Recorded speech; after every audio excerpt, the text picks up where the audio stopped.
Buying a cheap gaming mouse right now is honestly harder than buying an expensive one. There's like a new viral budget king every week, the spec sheets all say the same things, and the differences that actually matter don't show up until months later. So I spent the last year buying the 20 most hype ones I could find, they're all on this desk, and I tested every single one in the tactical shooters I've put 10,000 hours into. And by the end of this video you'll know how to pick the perfect budget mouse for you in 60 seconds. And I will score all 20 of these mice on 5 things: performance, shape, real price, software, and what breaks after months. Starting with performance.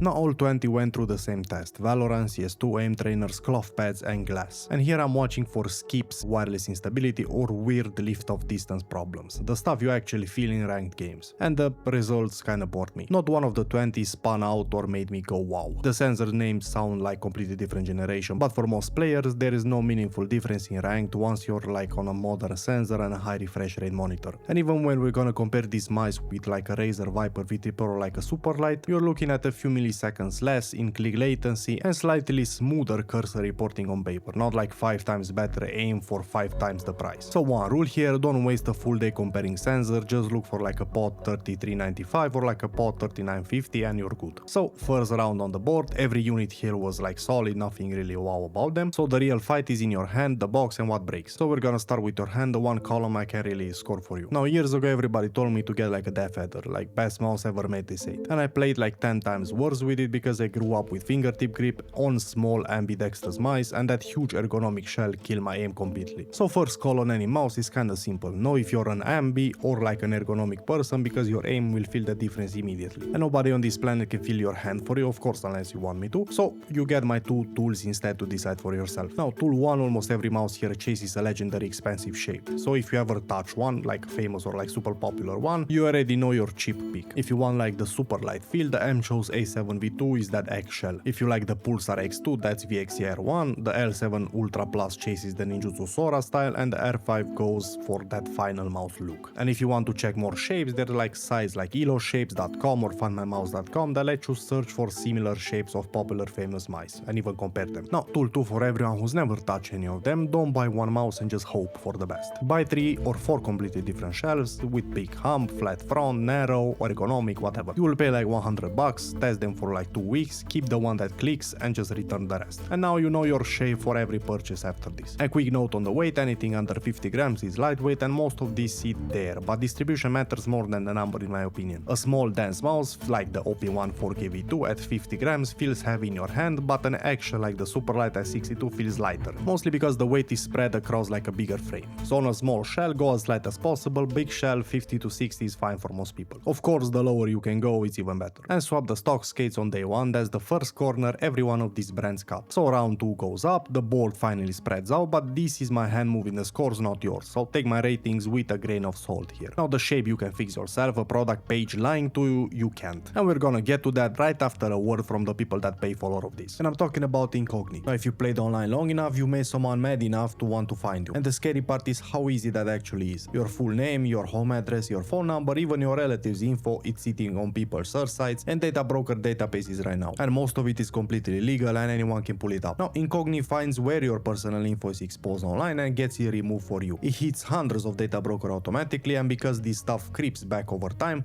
it keeps removing it. And if you find your info on some specific site that's not on their list, that's where custom removals comes in on their unlimited plan. You send them the link and an actual privacy person on their end handles getting it taken down. Now I'm not gonna pretend it scrubs you off the internet completely, nothing does that, but getting your address and number off the easy to find places is a real difference, especially if you live online like most of us here. And this is not like a trust me bro thing, because Incogni is independently verified by Deloitte, so the removals are actually checked and followed up on. And honestly, after years of making content, my info's been floating around longer than I like, so this one's relevant to me too. Now if you want to get Incogni, the link is at the top of the description and in the pinned comments, and use code Kimmy for 60% off the annual plan. And of course this is risk-free, 30-day money-back guarantee, cancel anytime. Now back to the video. So about those lies. The favorite trick right now is printing 4K or 8K in huge letters on the box and then selling the receiver that actually does the trick separately. For example, I bought the VXR1, the Pro Max, the Ultra, whatever version exists, I don't really remember the names. And I still don't have the 4K dongle, even though 4K polling rate was like the main selling point on the whole product page, which makes that $35 mouse a $35 mouse at 1000 Hz. Now add the dongle, shipping, and the hassle, and suddenly your cheap $30 mouse is just like double in price. And the newest strap, AliExpress listing wearing the mouse name and photos that but only sell the dongle at quarter of the price. You think you're buying like a $20 mouse, but you're actually buying the plug. Then there's the spec lie nobody checks. The R5 Ultra advertises 39 grams, review units consistently weighed 42 or 43, and mine came in at 44. So this column has some major rules: never pre-order anything, wait for community testing on the product and compare mouse plus receiver plus real weight plus real battery, never the box numbers alone. And that's how round 3 gets scored. So let's look at the software and QC next. Software first, and this is the one place cheap brands now beat Razer and Logitech. Here Razer has Synapse, Logitech has G-Hub, and both need to be installed on your PC. Basically it's just bloatware. Now Razer at least tries some sort of WebDriver, but is still subpar to Synapse. Now budget brands do it completely differently. You open a browser tab, set your DPI, polling rate, lift off distance, whatever, close it and you're done. Nothing installed, nothing running in the background, nothing updating itself at like 2 o'clock in the morning. But of course it's not all clean. Some brands host their drivers on some random Google Drive links, which looks sketchy even if it works. But overall the software situation on budget mice is better than what you get from big brands right now. And again, only one mouse still hasn't lost a point, and QC decides whether it stays there or not. The scroll wheel is usually the first thing to die on a cheap mouse, and the VXR1 is one of the most common complaints in owner threads. So wheel starts to jump, scroll the other way, or fail outright within mounts. Then there is the cause nobody sees coming, support. Now one Aula mouse or whatever is called in my pile just stopped working with the receiver dongle one day. No error, no nothing, wireless was just dead. Tried finding some fixes, found zero solution, zero support, so yeah, that's that. So the rule here, your return windows is the only warranty you can really count on. Amazon will give you like about 30 days on most electronics through a simple online process. Max Gaming gives you like 30 days of right of withdrawal plus typically 1 to 2 years of warranty depending on the product. Now AliExpress has buyer protection on paper, but in practice is photos, videos, and hoping either the seller or the platform steps in on your side. And since like 2 R1s with a basic receiver still cost less than one super light at full price, the second one is basically your warranty. So let's round the ugliest column on the board, and this is the column that decides what stays on my desk. Only one mouse scored a perfect 25, at least in my opinion and my experience, the VGA Dragonfly F2 Ultra Plus, usually around like 50 to 70 depending on where you buy it from. Of course that doesn't make it perfect for every hand, it just cuts the fewest corners. But here is the thing, these are my picks from my hand with my priorities, and that's exactly why the next part matters more than any winner on that board. Because if you open X or YouTube right now, you'll see 100 posts a day about some new budget king from a company you've never heard of. 10 new Chinese brands launch something new this morning, another 10 will drop next week, and every reviewer including me is biased in some direction. So the only way you don't get burned 6 months from now is if you can pick for yourself, no matter what the internet is shilling that week. So here is your 60 seconds to do exactly that. So step 1, ambidextrous or ergo. If you don't know what you prefer, just buy like 2 or 3 cheap ones with different shells. Step 2, sensor check. If the spec sheet says like PAW 3395 or PAW 3950 or newer version, you're good on performance. Anything older at the same price, just keep it. Step 3, the box math. Does the mouse ship with the receiver that actually delivers the advertised polling rate? If not, add the dongle cost. If that puts you in like 80-90 bucks, you're now shopping in flagship on sale territory and the math changes. Step 4, weight and shape check. Small dense shells above 50 grams feel heavy, so go as light as possible. Bigger egg or like ergonomic shells can sit at 50 to 60 grams and still feel fine. Of course, it's again subjective, but this is like a general safe rule to follow. Step 5 is where you're buying from. I would recommend Amazon, Max Gaming, or like a local retailer, so you have a real return window. AliExpress or like some random internet shop, your warranty is you buying a second one when the first one dies. So around those 5 and you'll never buy the wrong cheap mouse again, regardless of what the next viral video tells you is the new budget king. Now drop your hand size and grip in the comments and I'll match you to one of the 20 myself. Cause like I told you, I'd fill your hand for you if you want. And if you want to see more videos like this without the marketing script, check out the next one.